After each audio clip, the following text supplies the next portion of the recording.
কথামতে কাম হয় সংবিধানৰ সকলোবিলাক ধাৰা সংবিধানৰ সকলোবিলাক অধিকাৰ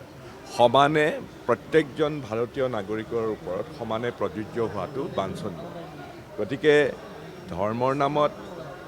জাতিৰ নামত ভাষাৰ নামত কোনো ধৰণৰ বৈষম্যমূলক আচৰণ সংবিধানে কেতিয়াও নকৰে গতিকে UCCটো সংবিধানৰ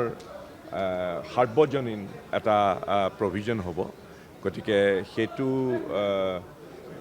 কংগ্ৰেছে কি কয় মই নাজানো কিন্তু সেইটো নিশ্চয়কৈ অসমত আমাৰ পবিত্ৰ সদনে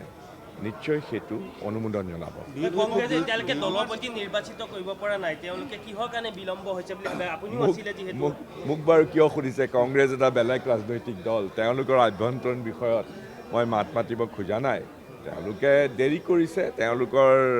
এনেকুৱা ধৰণৰ দ্বিধাগ্ৰস্ততা সদায় থাকে সেইটোতো অৱধাৰিত 33% মহিলাৰ কাৰণে ৰিজাৰ্ভেশ্যন আগতেই হ'ব লাগিছিলে আৰু ইয়াত হ'বই সেইটো আৰু